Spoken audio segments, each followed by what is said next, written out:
নমস্কার বন্ধুরা, আজ হ্যাপি সানডে। আজ সানডে, আজকে আমাদের রান্না হবে ইলিশ মাছ। দেখো, ইলিশ মাছটা ধুতেই হাতটা ধুয়ে একটা ভিডিও করে নিচ্ছি। হ্যাঁ, কেউ ভিডিও করার মতো নেই। আজকে হবে ইলিশ ভাপা, সর্ষে দিয়ে ইলিশ। এইখানে দেখেছো তো ইলিশ, দেখো চাকা, দেখো ইলিশের, ইলিশের চাকা দেখেছো তো।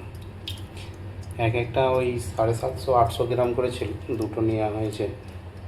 আর হবে লাউ শাক। আমি সকালেই উঠে সব সকাল থেকে আজ জোগাড় চলছে, কেটে ফেলেছি, ধোয়াধুয়ি করবো। দেবো একটু আলু, একটু মূলো, একটু বেগুন আর একটু বেসনের বড়া করে লাউ শাকে দেবো।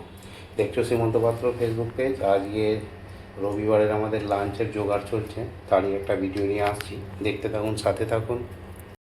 দেখো বন্ধুরা, বেসনটা ফাটা হয়ে গেল। বেসনটা একটু কালো জিরে লঙ্কা ফঙ্কা দিয়ে মিক্স করেছি। বেসন ফাটা হয়ে যাবে, ভাজা হবে। ওর সঙ্গে আজকে আছে ললি পাঁপড়, বুঝলেন। আর শাক ধোয়া চলছে এখন, ভিজে দেওয়া হয়ে গেছে। আপনারা দেখতে থাকুন, সাথে থাকুন। দেখো বন্ধুরা, শাক চলছে। হ্যাঁ, শাক রেডি হয়ে গেল। শাক কাটা বাটা একদম, এবার তরকারি চালু হয়ে গেছে। তোমার লাইক করে দেওয়া হয়েছে, করলে পারে আমরা বলতে পারতো এরকম নতুন নতুন জিনিস রান্না করবো।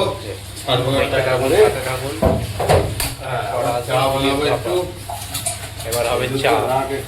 চা বানানোর প্রস্তুতি চালু হয়ে গেছে, দুধ দেওয়া হয়ে গেল। এবার হবে চা। এবার হবে চা। তো চাও খেতে হবে। সকাল থেকে ওটা তো রান্নার জোগাড়েই লেগে আছি, কাটাকুটি রান্না। হ্যাঁ, ইলিশ মাছ ধুয়ে রেখে দিচ্ছি, এখন নুন হলুদ মাখিয়ে। ইলিশ মাছ নুন হলুদ মাখিয়ে একদম রেডি করা আছে। বন্ধুরা, রান্না কমপ্লিট হয়ে গেল। দেখো ইলিশ মাছের তেল, আর এই হচ্ছে সর্ষে ইলিশ আমাদের, হালকা করে ফ্রাই করে আর একদম ভাপানো। আর রাইস, এই হচ্ছে রাইস। ওইদিকে আছে পাঁপড়, এদিকে আছে শাক। আজকে ছিল আপনার সানডের আজকে দুপুরের লাঞ্চ ছিল লাউ শাক, রাইস আর ইলিশ ভাপা, সর্ষে ইলিশ, আর ইলিশ মাছের তেল আছে, পাঁপড় আছে। আজ সানডের লাঞ্চের ভিডিওটা আজ এখানেই শেষ করলাম। দেখতে থাকুন, সাথে থাকুন, কমেন্ট শেয়ার লাইক করতে থাকুন, সাথে থাকুন, পাশে থাকুন। আবার নেক্সট ভিডিওর সঙ্গে দেখা হবে।